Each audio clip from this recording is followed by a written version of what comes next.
সালাম আলাইকুম প্রিয় দর্শক। এখানে দেখতেছেন যে কলা, এই কলাগুলা কিন্তু আমাদের শ্বাস করা কলা। যত কাটি ততই হয়, যত কাটি ততই হয়। এখানে যে কলাগুলা করা হয়েছে, এই কলাগুলা কিন্তু এই যে দেখছেন এখানে গাছ, কিন্তু এই কলা গাছের পাশে যে চারাগুলা উঠে এখান থেকে অনেক চারা কিন্তু কেটে ফেলার প্রয়োজন আছে। তো আমরা কাটি নাই, কিন্তু এটা আমাদের অলসের কারণে। কারণ কলা গাছের চারা যখন কেটে ফেলবেন, দুই একটা চারা রেখে বাকিগুলো যখন কেটে ফেলবেন, তাহলে এই কলাগুলা কিন্তু অনেক বলিষ্ঠ হবে।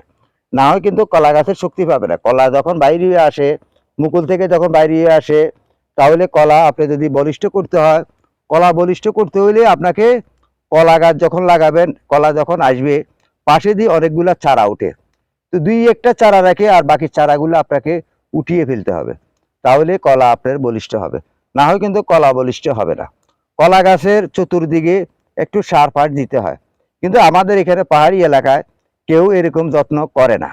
করোনা বিদায়ে কলা মোটা হয় না। যদি আপনি সার ফার দেন কিংবা এখানে মাটিতে একটু শক্তি দেন, তাহলে কিন্তু কলাগুলা অনেক মোটা হবে। কলা যদি বলিষ্ঠ করতে হয়, তাহলে কলা গাছের গোড়া থেকে যে চারাগুলা বাইর হয়, দুই একটা চারা রেখে বাকি চারাগুলো আপনাকে উঠিয়ে ফেলে দিতে হবে। খেয়াল রাখবেন, কলা গাছের যখন চারাগুলো উঠাবেন, চারা উঠানোর পরে আপনার এখানে দেখা যায় গোড়া থেকে উকড়িয়ে ফেলে দিতে হবে। গোড়া থেকে উকড়িয়ে ফেলে দিতে হবে। কারণ গোড়া যদি থেকে যায়, তাহলে সেখানে কিন্তু কেঁচো জন্ম নিব। কেঁচো জন্ম নিলে আপনার, তাহলে সেখানে পুরাটা কলা গাছে নষ্ট হয়ে যাবে। এই যে এখানে আরো কলা আছে, দেখেন ওইখানে কিন্তু কলা গাছের অনেকটাই ফসল আছে। এখানে কলাগুলা চাষাবাদ করা হয়েছে, এগুলো আমাদের লাগানো কলা। আমরা সব সময় এখান থেকে কলা কাটি, কিংবা কলা আমরা নিজেরা খাই, বিক্রিও করি। কারণ এখানে জামাল স্টোরে কলা পাবেন, আপনারা কলা আসলে কলা পাবেন, পাকা কলা পাবেন।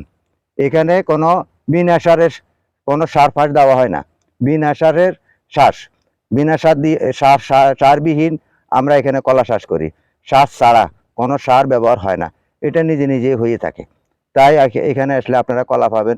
সকলকে ইউটিউব চ্যানেল ও ফেসবুক পেজের পক্ষ থেকে আন্তরিক ভালোবাসা জানিয়ে এখান থেকে বিদায় নিচ্ছি। আসসালামু আলাইকুম রহমতুল্লাহ বারকাতুহু।